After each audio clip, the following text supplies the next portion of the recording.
మీ బంగారాన్ని సొమ్ముగా మార్చే బాధ్యత మాది. తాకట్టులో ఉన్నా సరే విడిపించి కొనబడును. వివరాలకు సంప్రదించండి కొమూరి గోల్డ్, ఆంధ్రప్రదేశ్ మరియు తెలంగాణ. సోషల్ మీడియా అరెస్టుల వల్ల బోరుగడ్డ సరెండర్ అయ్యాడు, శ్రీరెడ్డి కూడా దాదాపు సరెండర్ అయ్యట్లే, ఆర్జీవి భయపడటం లేదు, పోరాడుతున్నారు. పోసాని కూడా దాదాపు సరెండర్ అయ్యారు, రాజకీయాల నుంచి తప్పుకున్నారు. పోసాన్ని భయపెట్టారా, లేకపోతే వీళ్ళ మధ్యలో మనం వేస్ట్, జగన్ ఎట్లాగా మనల్ని కాపాడని చెప్పి వెళ్ళిపోయారా? ఏంటి మీ దగ్గర ఉన్నటువంటి ఇన్ఫర్మేషన్ ఏంటి అసలు? నాకే ఇన్ఫర్మేషన్ లేదు, కానీ వాళ్ళ వల్ల ఎవరికి ఉపయోగం ఉన్నదో ఒకసారి ప్రశ్నించుకోండి. మీకు శ్రీరెడ్డి గారు, బోరగడ్డ అనిల్, వీళ్ళిద్దరూ what why they are connected to the party have never owned them. అలా అని డిజానర్ కూడా చేయలేదు, ఎందుకంటే వాళ్ళు చేస్తున్నవి రైట్ ఓర్ రాంగో చెప్పగలగాలి. When these two are not happened. Point 1. Posani గారు, ఈ సినిమా నుంచి వచ్చిన వాళ్ళందరూ ఈ మొగానికి రంగు బ్యాచ్ అంటాను నేను.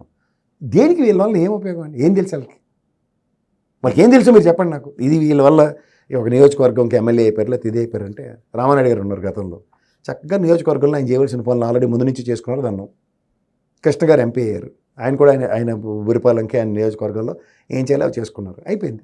రామారావు గారు లాంటి వ్యక్తి ఉన్నాడు అనుకోండి, that is a different centre all together. అక్కడ ఒక పొలిటికల్ వ్యాక్యూమ్ ఉంది. ఆయన ఆ రోజు ఈ ఇన్ నీడ్ ఆఫ్, రాష్ట్రం is in crisis really, Congress నుంచి తలకాయ వాచిపోతుంటే ఒక ప్రత్యామ్నాయంగా వచ్చాడు, ప్రజల సంక్షేమమే పెద్ద పథకాలు పెట్టుకున్నాడు, ప్రతిన పాలు పోసాడు ప్రజలకి, పేద ప్రజల పాలిట పెన్నిదేయాడు ఆయన.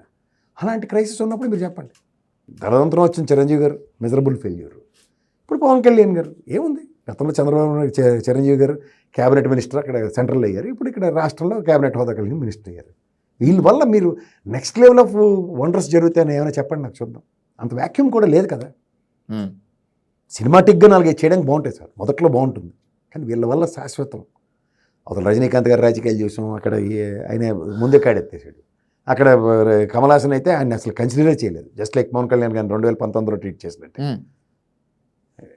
ఏమవుతాయి సార్ వీళ్ళతో? ఈ పోసాని కృష్ణమురళి అనేవాడు, ఆయన ఒక క్యారెక్టర్ వచ్చాడు, ఒక కాలక్షేపం. ఇప్పుడు రాఘవేంద్రరావు గారు గతంలో టీటీడీలో ఎస్వీబీసీ చైర్మన్ అయ్యాడు, ఏమైంది అవుట్కమ్? ఇప్పుడు దానివల్ల ఈ ప్రపంచం తెరబెట్టేసే కార్యక్రమం ఏం జరిగింది తెలుగుదేశం చెప్పండి. ఇప్పుడు పృథ్వీకి ఇచ్చారు, పిచ్చి పనులు చేసే కదా బయటకు వచ్చి వాళ్ళు అచ్చని పచ్చపోస జనసేన పార్టీలో జాయిన్ అయిపోగానే పెద్ద తోపు తురుముగానంటే ఏం నమ్మాలి, ఎందుకు నమ్మాలి? కన్సిడరేషన్స్ ఉన్నంతకాలం, చేసిన ఏవైనా చెల్లుబాటు ఉన్నంతకాలం తిరగలేదు. కన్సిడరేషన్స్ లేనప్పుడు వీళ్ళందరూ ఎలా నిలబడుతున్నారు చూడండి మార్కెట్లో.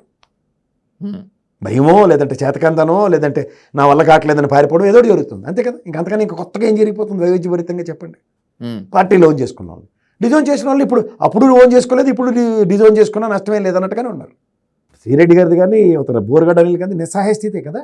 ఏం చేస్తుంది ఇప్పుడు? సోషల్ మీడియాలో మిగిలిన ఏమైనా యాక్టివిటీస్ మీద అంటే ఓ అడ్వకేట్ని ఉన్న పంపించి పరిగెడుతుంది. బోరగడ్డ అనిల్కి ఏ సహాయం వచ్చింది? రాలేదు కదా, రాదు కూడా. కొన్ని క్యారెక్టర్స్కి ఏంటంటే సూసైడ్ బాంబర్స్ అంటారు, ఆత్మాహుతి దళాలు.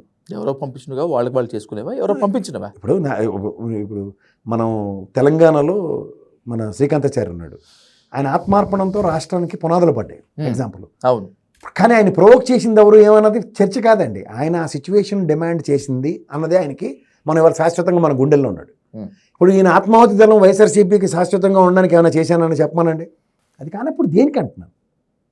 ఇప్పుడు ఒక మొమెంటం ఫ్లేర్ అయిపోయినప్పుడు ఆ మహానుభావుడు శ్రీకాంతాచారి తీసుకున్న ప్రాణం ఎంతోమందికి స్ఫూర్తి కలిగి చేసింది. అరే, ఒక మనిషి చనిపోయినప్పుడు మనం ఇంట్లో కాలుగా చేతులకు జాపుకొని కూర్చోవడం కాదు, ఉద్యమం స్ఫూర్తితో ఆయన చావు కూర్చో ఆద్యం పోసాడు ఉద్యమ స్ఫూర్తికి.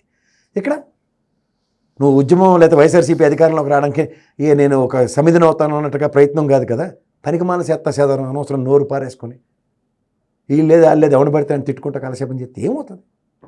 ఏపీలో టీడీపీ జనసేనకు వ్యతిరేకంగా ఎవరు మాట్లాడినా కూడా జగన్ ఫ్యాన్స్ అనే ముద్ర వేస్తున్నారు అనేటువంటి ఒక భయాన్ని ఇటీవల కాలంలో నేను ఇంటర్వ్యూ చేసిన 2-3 పెద్దలు కూడా వ్యక్తం చేశారు. నిజంగా అలాంటి పరిస్థితి ఉందా? ఒకవేళ కనుక ఉంటే ఇప్పటి వరకు మీ వైపు ఎలాంటి కేసెస్ కానీ నోటీసులు కానీ చూడలేదా ప్రసాద్ గారు?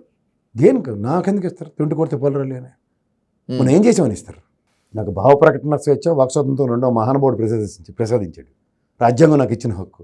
నేను నా హక్కుకు భంగం కలిగిస్తే సమాజ హితం కాకుండా ఉన్నప్పుడు నా మీద వాళ్ళకి సర్వ హక్కులు ఉంటాయి. నాకు తెలిసినంత వరకు నేను ఎప్పుడు సమాజాన్ని భంగపరిచే కార్యక్రమాలు నేను ఎప్పుడు చేయలేదు, చేయను కూడా. చేశాను అనుకోండి, మనిషిగా బతకడమే వేస్ట్, అవును కదా. అవును, మనకి ఈ సమాజం మనకి కొన్ని బాధ్యతలు ఇచ్చింది, కొన్ని హక్కులు ఇచ్చింది. బాధ్యతతో కూడిన హక్కుల్ని యూటిలైజ్ చేసుకున్నప్పుడు నీకు ఏ ప్రాబ్లం రాదు. బాధ్యతలను విస్మరించి హక్కుల్ని బాధ్యత రాహిత్యంగా వినియోగించుకుంటే మాత్రం తీవ్ర పరిణామాలు ఉంటాయి. ఆ సమాజం ఎప్పుడు ఇస్తున్నాయి ఇచ్చారు ఉమ్. ఎవరో అతీతులు కాదు దాంట్లో